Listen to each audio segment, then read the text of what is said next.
चलिए आज बात करते हैं एक ऐसे इंटरेस्टिंग टॉपिक के बारे में या फिर केस के बारे में जहां आप सोशल मीडिया या फिर नेशनल मीडियाज पे ऑलरेडी ये चीज़ सुन रहे होंगे कि रशिया ने यूक्रेन पे एक ऑफिशियल अटैक कर दिया है जहां पे बहुत सारी कैजुअलिटीज़ भी हुई हैं और कुड भी ये चीज़ आगे चल के एक वॉर में भी कन्वर्ट हो सकती है। तो रीजन जानेंगे कि क्या रीज़न है कि रशिया जैसी पावरफुल कंट्री यूक्रेन जैसे छोटे देश पे अटैक कर रही है। तो इससे पहले आपको ये जानना बहुत ज़रूरी है कि रशिया और यूक्रेन आपस में अपना एक बॉर्डर शेयर करते हैं, जैसे हम पाकिस्तान, नेपाल और बांग्लादेश कंट्रीज़ के साथ अपना जोग्राफिकल बॉर्डर शेयर करते हैं। बट जो हमारी लड़ाई है वो कम्युनल लड़ाई है और इनकी जो लड़ाई है वो किसी टाइप की कम्युनल लड़ाई नहीं है, किसी कम्युनिटी को लेकर लड़ाई नहीं है। आपको पता होगा कि इससे पहले एक सोवियत यूनियन हुआ करता था जहाँ पे यूक्रेन ऑलरेडी रशिया का हिस्सा था और 1991 में जब ये ब्रेक हुआ, सोवियत यूनियन ब्रेक हुआ, तो उसमें से 15 कंट्रीज निकली जिसमें से यूक्रेन एक कंट्री थी और रशिया एक कंट्री थी, ऐसी और भी 13 कंट्रीज थी। तो इनके बीच जो लड़ाई है वो किसी बॉर्डर्स को लेकर लड़ाई नहीं है या फिर इन्वेजन कब्जे को लेकर कोई लड़ाई नहीं है, इनकी लड़ाई नेटो को लेकर है। अब नेटो क्या होता है ये जानने से पहले आपको ये जानना ज़रूरी है कि नेटो का मतलब क्या है। नेटो का मतलब है नॉर्थ अटलांटिक ट्रीटी ऑर्गेनाइजेशन। अगर आप मैप उठाएंगे तो आप नॉर्थ अमेरिका और यूरोप के बीच में एक ओशन देखते हैं जिसको नॉर्थ अटलांटिक ओशन कहते हैं। तो ये चीज़ इसी से मिलके बनी है कि यूरोपियन कंट्रीज़ और नॉर्थ अमेरिकन कंट्रीज़ के बीच में एक संधि या फिर एक ऑर्गेनाइजेशन या फिर एक ट्रीटी हो रखी है जिसमें 30 कंट्रीज़ मिलके एक नेटो फॉर्म करती हैं और एक ऑर्गेनाइजेशन फॉर्म करती हैं एक दूसरे की सेफ्टी को लेके।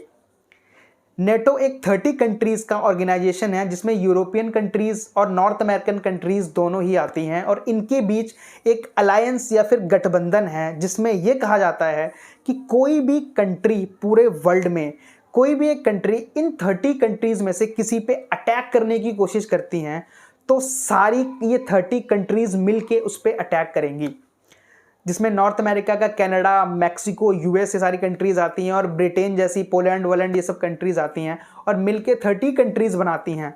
तो अगर किसी भी एक कंट्री पे अटैक होता है, लाइक कनाडा पे अटैक होता है, तो ये सारी कंट्रीज़ मिलके उस पर अटैक करेंगी जिसने कनाडा पे अटैक करा है और एक दूसरे को सिक्योरिटी देंगी।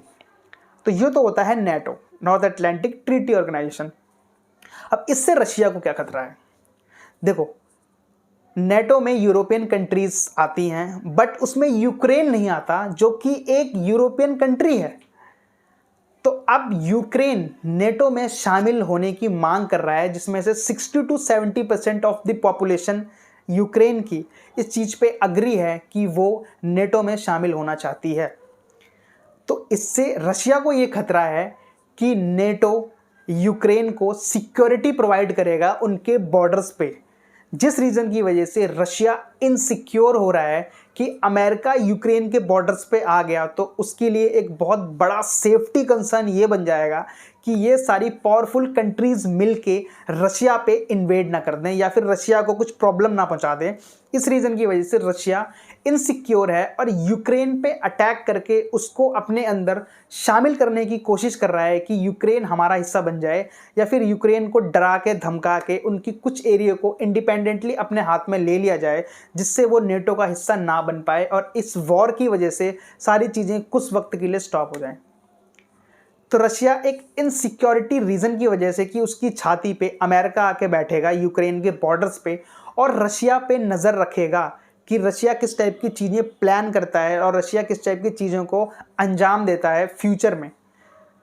तो रशिया को इस चीज़ से सबसे बड़ा डर है कि अमेरिका उसकी चीज़ों पे ध्यान देगा उनके बॉर्डर्स पे आके अगर यूक्रेन नेटो का हिस्सा बन गया तो ये एक बेसिक रीज़न है जिस रीज़न की वजह से ये एक वॉर डिक्लेयर करी गई है जो कि वर्ल्ड वॉर में भी कन्वर्ट हो सकती है, क्योंकि बहुत सारी कंट्रीज़ रशिया के लिए खड़ी होंगी, बहुत सारी कंट्रीज़ यूक्रेन के लिए खड़ी होंगी, जिस रीज़न की वजह से फाइनेंशियल क्राइसिस आएंगे, शेयर मार्केट डाउन होगा और पूरे वर्ल्ड को बहुत सारी प्रॉब्लम्स होंगी, क्रूड ऑयल के प्राइसेस हाई होंगे। तो ये रीज़न है जिसकी वजह से नेटो में शामिल होने के लिए यूक्रेन तैयार है बट रशिया नहीं चाहता कि यूक्रेन उनके बॉर्डर्स में, उनके ऑर्गेनाइजेशन में शामिल हो। अगर ऐसा होता है तो रशिया के लिए बहुत बड़ा खतरा पैदा हो सकता है। होप करता हूँ आपको समझ आई होगी कि किस रीजन की वजह से ये लड़ाइयाँ चल रही हैं और क्यों यूक्रेन पे रशिया अटैक करवा रहा है। मिलता हूँ आपसे दूसरी वीडियो में बहुत जल्दी। आपको वीडियो पसंद आई है, समझ आई है तो मेरे सोशल मीडिया पे आप मुझे फीडबैक दे सकते हैं। मेरा अकाउंट पब्लिक है, किसी भी टाइप का प्राइवेट अकाउंट नहीं है। और आप चैनल को सब्सक्राइब करके मुझे मोटिवेट कर सकते हैं। वीडियो को लाइक कर दो और अपने फ्रेंड के साथ शेयर कर दो जिसको आप सेम टॉपिक समझाना चाहते हो। तब तक मैं मिलता हूँ आपसे दूसरी वीडियो में बहुत जल्दी। Take care.